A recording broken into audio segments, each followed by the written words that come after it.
Dans cette analyse, on va décortiquer une méthode, une stratégie qui permet aux entrepreneurs de faire sauter ce fameux plafond de revenus qui les bloque. Allez, on plonge directement dans le vif du sujet. Alors, est-ce qu'on est piégé à échanger son temps contre de l'argent? C'est la question centrale en fait. Pour énormément de freelances, d'indépendants, d'entrepreneurs, eh bien, une journée, ça ne fait que 24 heures. Et quand on vend son temps, que ce soit pour du coaching, du conseil ou n'importe quel service, on se heurte forcément à une limite. C'est un piège super connu et ça mène bien souvent à l'épuisement et à la stagnation. Cette citation, elle est vraiment parlante. Le marketing, c'est de la merde. Et puis, boum, le déclic. L'entreprise passe de 300 000 à plus d'1 million. Qu'est-ce que ça nous dit?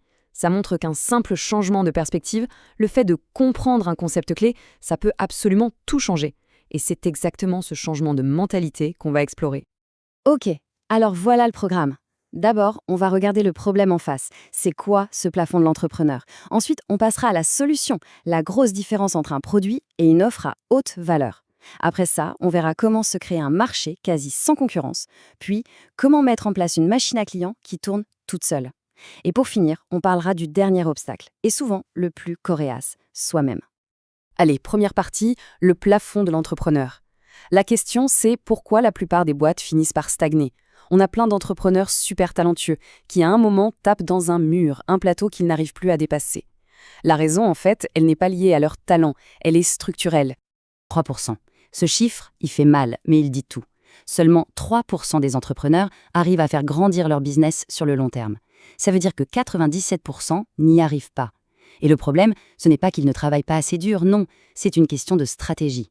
Le modèle de base de la majorité est tout simplement limité. Et voilà la cause numéro 1, le piège du temps contre l'argent. C'est simple, quand on vend 1 heure de son temps, on vend une ressource qui n'est pas infinie. On ne peut pas fabriquer du temps en plus.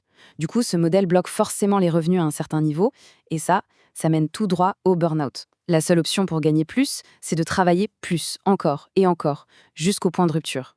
Ce concept du goulet d'étranglement, il est super important. En gros, faire grandir son business, c'est un peu comme résoudre une série de problèmes de riches. On débloque un truc et hop, un nouveau blocage apparaît juste après. C'est un cycle sans fin. Et le tout premier goulet d'étranglement, le plus commun, c'est justement ce modèle temps contre argent. Ok, maintenant qu'on a bien posé le problème, parlons de la solution. Comment on fait sauter ce premier verrou? Eh bien, la clé, c'est de changer complètement de perspective. Il ne s'agit plus de vendre un simple produit ou un service, mais de concevoir ce qu'on appelle une offre. Alors, une offre, c'est quoi exactement? C'est là que la magie opère. Une offre, c'est bien plus qu'un produit. C'est un package, une solution complète qui s'attaque à un vrai problème du client. C'est vraiment la façon dont on assemble les choses, dont on les présente, qui fait exploser la valeur aux yeux du client. Regardez bien la différence, elle est énorme. D'un côté, on a le produit ou le service. C'est un truc simple, comme une paire de lunettes. Le prix est facile à comparer et au final, on vend une compétence ou un objet. De l'autre côté, on a l'offre. Là, on vend une solution complète. La valeur, elle, est unique, donc difficile à comparer. On ne vend plus un objet, on vend un résultat, une transformation. C'est un changement total de jeu. L'exemple d'Afflelou est parfait pour ça. Afflelou, il vend quoi? Des lunettes? Oui, mais pas seulement. Il vend une solution totale pour la vue. Il y a le produit de base, la paire de lunettes, mais il ajoute le service Chin-Chin, la deuxième paire pour 1 euro. Il ajoute le financement Nextear. Le résultat, ce n'est plus juste des lunettes, c'est une solution de vision complète et surtout irrésistible. D'ailleurs, son offre Chin-Chin est presque plus connue que la marque elle-même. Bon, on a notre offre à haute valeur. C'est super. Mais maintenant, on en fait quoi? Comment on la positionne sur le marché? L'idée, ici, ce n'est pas d'aller se battre avec les autres, mais plutôt de se créer son propre terrain de jeu. Un endroit où la concurrence devient hors sujet. Et pour ça, il y a cette image de l'océan rouge contre l'océan bleu. C'est simple, mais très parlant. L'océan rouge, imaginez, c'est l'eau pleine de sang à cause des requins qui se battent. C'est le marché classique, où tout le monde se bat pour les mêmes clients, la guerre des prix, les marges qui fondent. L'océan bleu, à l'inverse, c'est un espace vierge, calme, on y crée une nouvelle demande avec une offre tellement unique que personne ne peut la comparer. C'est là et seulement là qu'on trouve une croissance saine et rentable. Ok, l'idée de l'océan bleu est géniale. Mais concrètement, comment on fait? Avoir une offre de dingue, c'est bien beau, mais si personne ne la voit, il faut un système, une machine pour attirer des clients et les convertir. Et surtout, il faut que ce soit prévisible et que ça puisse grandir avec nous.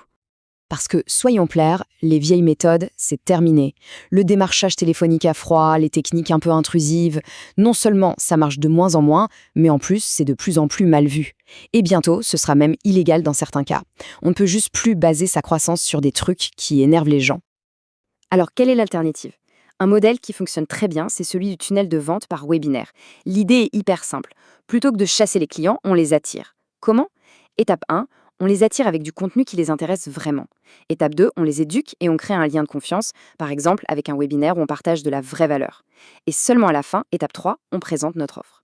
C'est une approche qui permet de toucher beaucoup de monde en même temps, de prouver son expertise et de vendre sans pression. C'est efficace et ça respecte tout le monde. Et financièrement, ça donne quoi? Eh bien, regardons les chiffres. L'objectif de 100 000 €, ça peut paraître énorme. Mais en fait, c'est juste un calcul. Si on a une offre qui vaut 2 000 €, il suffit de trouver 50 clients dans l'année. 50, c'est moins d'un par semaine si on y pense. Et avec un système comme le webinaire automatisé, cet objectif devient tout à fait atteignable. On arrive au dernier point. Et c'est peut-être le plus délicat, le plus subtil de tous. Parce que parfois, on peut avoir la meilleure stratégie du monde, les meilleurs outils, mais le principal obstacle à la réussite, eh bien, c'est soi-même. Et si ça marchait? Si le succès arrivait pour de vrai? Ça peut sembler être une question bizarre, non? On passe sa vie à courir après le succès, mais la peur que ça arrive, c'est bien réel. Gérer la croissance, gérer la pression, les attentes des autres, tout ça peut faire plus peur que l'échec lui-même. Et ça peut nous pousser, sans même qu'on s'en rende compte, à nous auto-saboter. Et ça porte un nom, le syndrome de l'imposteur. C'est un grand classique chez les entrepreneurs. C'est cette petite voix dans la tête qui murmure « Je ne suis pas à la hauteur. On va se rendre compte que je suis une fraude ». Le simple fait de reconnaître ces symptômes, minimiser ses réussites, tout mettre sur le compte de la chance, c'est déjà un pas énorme pour s'en défaire.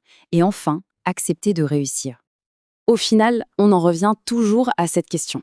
Quelle offre à haute valeur peut-on créer? En partant d'un vrai problème, en assemblant ses compétences de façon unique. Quelle solution complète? Quelle véritable transformation peut-on proposer? Une solution tellement bien pensée qu'elle rend la concurrence anecdotique et qui permet de faire voler en éclats son propre plafond de verre. La réponse, c'est la clé de toute la croissance à venir.